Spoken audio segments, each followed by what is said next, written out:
It was the next morning, and Jungkook was up extra early, ready to head out for the day already. It was not even 7 a.m. yet, but what could he do? He had lots to do today before picking up Jimin for the date in the evening.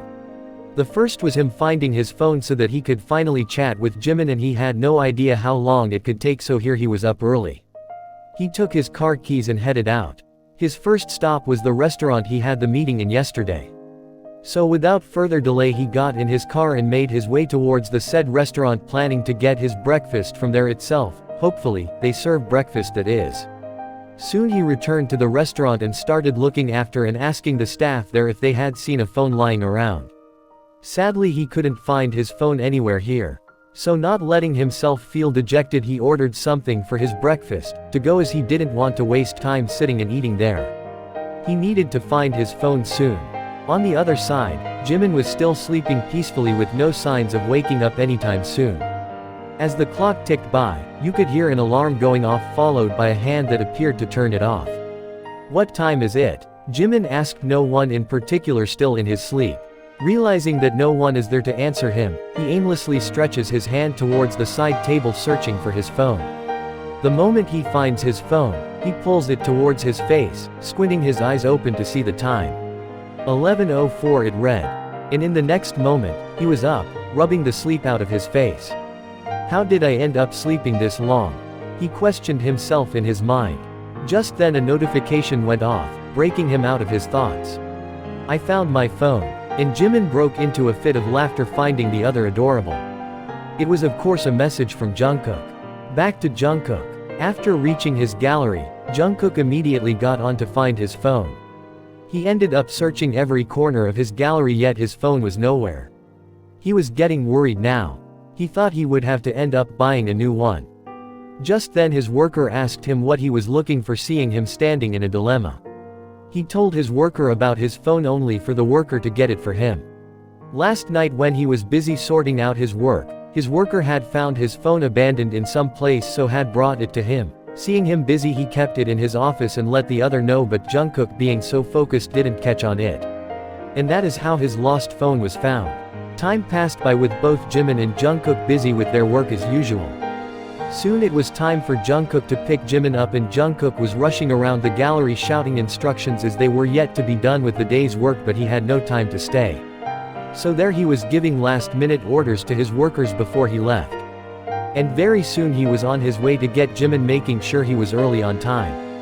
When he reached the cafe, there was still some time to 6, so he decided to head inside to surprise Jimin, and surprise he was. The smile on Jimin's face when he notified Jungkook would fail the brightest star in the whole universe.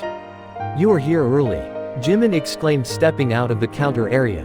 "Yes, I couldn't wait and I didn't want to be late, so I thought early is better," Jungkook says, rubbing the back of his neck as Jimin giggles hearing him.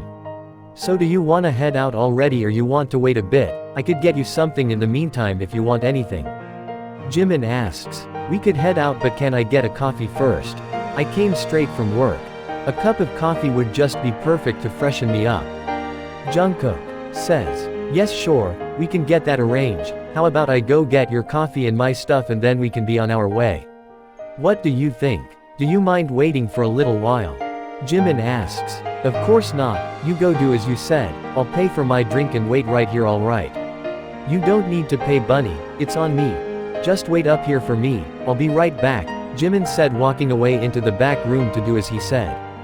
Jungkook just shook his head and yet went to pay, but the worker there heard Jimin, so of course didn't let him pay. So without having any other choice, he took a seat on a nearby chair and waited for Jimin to get back to him so they could leave. Soon Jimin walked out with a carry-on and a paper bag in his hand. "Let's go," he said as soon as he got to Jungkook. With a smile and a nod, Jungkook got up from the chair he was seated on, leading the other outside towards his car. He opened the for Jimin, letting him in, to which he got a smile and a thank you in reply for his sweet gesture before he rounded the car and got in himself. They made themselves comfortable in the car, and Jimin handed Jungkook one ice americano and a croissant, while he took out a cup of mocha and a croissant for himself as well. "I figured you might be hungry as well, so I got us some croissants to snack on till we reach our destination," Jimin explained the reason why he got more than what he was asked for, and Jungkook showed him a very grateful smile, as true to be told he hadn't had the time to have anything after his breakfast, so he was more than a little hungry. They drank their drinks while munching on the croissant as Jungkook drove them to their destination, with Jimin feeding him from time to time when he couldn't eat himself.